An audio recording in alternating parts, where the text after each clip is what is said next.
सूरत से इस वक्त एक बेहद गंभीर और चिंताजनक मामला सामने आया है। डिंडोली इलाके में अवैध पानी खनन का एक बड़ा रैकेट खुलेआम चल रहा है, जहां पिछले 3 महीनों से ज्यादा समय से बिना किसी प्रशासनिक अनुमति के जमीन से हजारों से लाखों लीटर पानी निकाला जा रहा है और खुलेआम बेचा भी जा रहा है। हैरानी की बात यह है कि बार बार की गई शिकायतों और स्थानीय लोगों के विरोध प्रदर्शन के बावजूद भी अब तक किसी तरह की कोई ठोस कार्यवाही नहीं की गई है। पानी की भारी किल्लत झेल रहे इस इलाके में इस तरह का अवैध खनन न सिर्फ कानून व्यवस्था पर सवाल खड़े करता है, बल्कि आने वाले समय में गंभीर जल संकट की आशंका को भी बढ़ा रहा है। अब सबसे बड़ा सवाल यही है कि आखिर प्रशासन किसी बड़ी अनहोनी का इंतजार कर रहा है क्या, या फिर इस पूरे रैकेट को किसी तरह का संरक्षण मिला हुआ है। इन्हीं सवालों के जवाब तलाशती है हमारी ये स्पेशल रिपोर्ट। देखिए।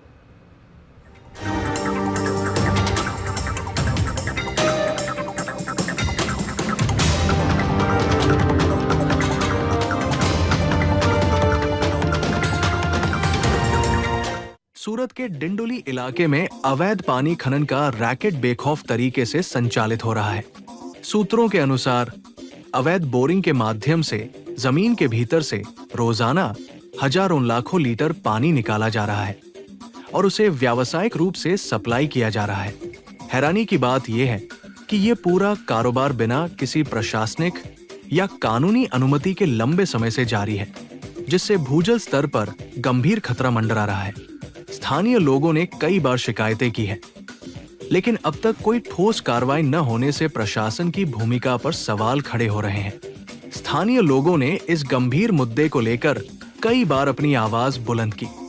लोगों ने सूरत पुलिस कमिश्नर, सूरत महानगरपालिका कमिश्नर और डिंडोली थाने तक लिखित शिकायतें दी गई, लेकिन हालात जस के तस बने हुए हैं। नाराज लोगों ने सड़क पर उतरकर विरोध भी किया और चेतावनी दी कि अगर इसी तरह जमीन का अंधाधुंध दोहन होता रहा तो भविष्य में जानमाल का बड़ा खतरा पैदा हो सकता है।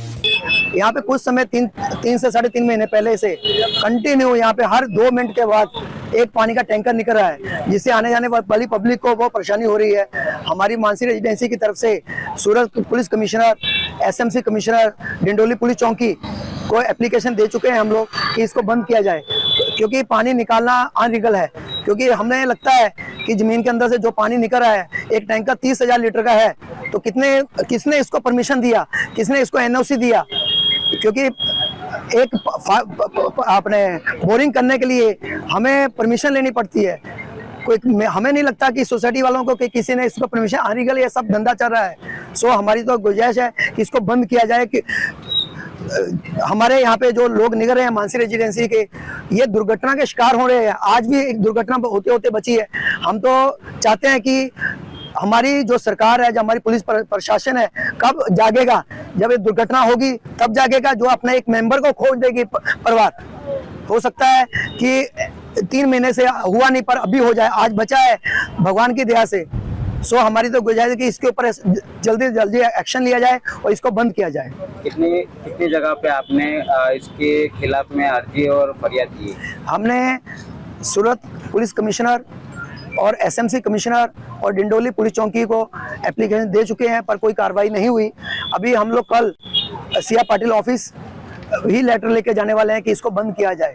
मामले की गंभीरता को देखते हुए वार्ड नंबर 27 के पार्षद सुधाकर चौधरी भी मौके पर पहुंचे और अपनी जांच के बाद सूरत महानगरपालिका को पूरी जानकारी सौंपी। जब अवैध पानी खनन में लगे लोगों से परमिशन से जुड़े दस्तावेज मांगे गए तो कोई भी वैध कागजात पेश नहीं किए गए। कानून के अनुसार जमीन से पानी निकालकर व्यावसायिक उपयोग करने के लिए खनिज विभाग की अनुमति अनिवार्य है। साथ ही निकाले गए पानी का 4 गुना पानी जमीन में रिचार्ज करना जरूरी होता है, लेकिन यहाँ किसी भी नियम का पालन नहीं किया जा रहा। वहीं सूरत महानगरपालिका के अधिकारी ये कहकर पल्ला झाड़ रहे हैं कि ये मामला उनके अधिकार क्षेत्र में नहीं आता, जबकि सवाल ये है कि आखिर जिम्मेदारी किसकी है। फिलहाल पार्षद सुधाकर चौधरी ने इस पूरे मामले की जानकारी सूरत कलेक्टर को लिखित में दे दी है और अब स्थानीय लोग प्रशासन की कार्रवाई की राह देख रहे हैं। हालांकि कार्रवाई भले ही अब तक नहीं हुई हो, लेकिन पानी बेचने का रैकेट अब भी धड़ल्ले से जारी है। इसी मामले को लेकर हमारे साथ वार्ड नंबर 27 के जो पार्षद हैं सुधाकर चौधरी जी, हम उन्हीं से सीधी बात करते हैं। सुधाकर जी, आप बताइए, जिस तरह से ये मामला पूरा आपकी ध्यान में आया है, आपने इसको लेकर कहाँ पे और किन जगहों पर रजूआत की है? जो ये पानी का बोरिंग वाला मामला था, आज 2-3 महीने पहले स्थानिक रहवासी गायत्री नगर सोसाइटी के सभी रहवासी का टोला 100-150 लोग आके मेरे ऑफिस पे आके उन्होंने बोला कि भाई हमारे बाजू में ऐसी ऐसी परिस्थिति है, बोरिंग चल रही है। जहाँ फिर वो उसकी विजिट हम लोगों ने भी की, फिर अधिकारी को जान करने में आई। यहाँ के जो डेप्यूटी है वाईसी देसाई साहब, जो जोनल चीफ है और कार्यपालक इंजीनियर है गणेश वाला और नीलेश भाई पटेल, इनके साथ में मेरी बात हुई कि भाई ये पानी जो निकाल रहे हैं किस बेस पे किस आधारित निकाल रहे हैं, उसका कोई कागज़ पत्र होगा तो चेक करो। बाद में आरोग्य में भी जान की कि भाई किस हिसाब से ये हो रहा। काफ़ी बार फरियाद करने के बाद में भी आज उसका कुछ निकाल नहीं है, लेकिन सामने जो हो रहा वो लोगों का बहुत उसमें रोष है। बड़ी बड़ी गाड़ी जाना आना, कल उठ के कुछ एक्सीडेंट हुआ तो किसकी जवाबदारी हो सकती है। जो पानी निकाला जा रहा है उसके लिए बहुत बार मैंने गणेश वाला जी को भी फ़ोन किया है, बहुत बार उनको बताया भी है, लेकिन आज दिन तक कोई पगला सूरत महानगर पालिका की ओर से वहाँ किया गया नहीं है। लेकिन मैंने भी कलेक्टर में अर्जी मैंने खुद ने दाखिल की है। देखते हैं कलेक्टर से उसका क्या निवेदन देते हैं और क्या काम करते हैं। सुधाकर जी, आप पहले तो ये बताइए, ये जो पानी निकालने का नीति नियम है ये किस तरह से काम करता है? इसके नीति नियम क्या होते हैं आपके हिसाब से? इसमें तो खनिज खाते का परमिशन होना चाहिए। जितना पानी वो निकालते हैं उसका 4 गुना पानी ज़मीन में जाना चाहिए, तब जाके वो प्रोजेक्ट होता है। लेकिन मुझे तो आज लगता है कि कोई भी प्रकार का परमिशन नहीं है। काफ़ी बार हम लोगों ने मांगा कि भाई अगर चल रहा लीगल है तो लाओ, उसका परमिशन कुछ होगा तो लाओ, लेकिन किसी प्रकार का परमिशन की कागड़ी आज दिन तक किसी अधिकारी ने नहीं बताया है। कॉरपोरेशन में एक ही बोलते कि हमारे जायजे में यह नहीं आता है, ये कलेक्टर श्री में आता है। तो देखते हैं कलेक्टर श्री इसमें क्या करते हैं आगे। सूरत महानगर पालिका की बात की जाए, अगर कोई ग्राउंड प्लस अगर एक तल्ला मकान भी बना रहा है, अगर परमिशन नहीं है वहाँ तुरंत पहुँच जाती है, लेकिन इतना बड़ा कौभांड चल रहा है वो सूरत महानगर पालिका के ध्यान में नहीं आ रहा है या एक दूसरे के ऊपर खो कर रहे हैं। आपको क्या लगता है इस मामले में? नहीं, मुझे तो गणेश वाला जी ने बताया। मैंने बोला था कि भाई अगर आप में नहीं लगता है तो आप मेरे को लिखित दे दो, तो उन्होंने बताया कि साहब मुझे लिखित में देने में कोई तकलीफ नहीं है, लेकिन अगर वहाँ कोई कंस्ट्रक्शन हो रहा तो उसके लिए मैं जवाबदार हूँ। पानी का जो खाता है, मतलब जो पानी जो खनिज का खाता है, वो खनिज खाता सूरत महानगर पालिका में नहीं आता है, ऐसा उनका कहना है। तो फिर मैंने सीधा कलेक्टर श्री को उसकी अर्जी की है।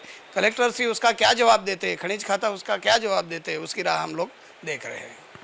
जी बिल्कुल, हमारे साथ वार्ड नंबर 27 के पार्षद सुधाकर चौधरी जी, जिस तरह से उन्होंने बयान दिया है कि उन्होंने भी कई बार सूरत महानगर पालिका में रजूआत की, वहाँ नहीं बात बनी तो अंत में उन्होंने कलेक्टर कचहरी में रजूआत दी, वहाँ पे भी अभी तक कोई काम नहीं हुआ है। तो कहीं ना कहीं यह जो पानी के बोरिंग का मामला है वह एक बहुत बड़े कौभांड का एक नज़रिया सामने आ रहा है। बड़े बड़े अधिकारी भी संलग्न हो सकते हैं इसी मामले पर। हम आने वाले समय में जो भी अधिकारी इसमें लगते हैं हम उनसे भी जानकारी लेने की कोशिश करेंगे। सूरत से संवाददाता अमित राजपूत, राष्ट्रीय समाचार के लिए। बड़ा सवाल यही है कि जब शिकायतें, ज्ञापन और विरोध सब कुछ हो चुका है तो प्रशासन अब तक खामोश क्यों है? क्या किसी बड़े हादसे के बाद ही नींद से जागेगा सिस्टम?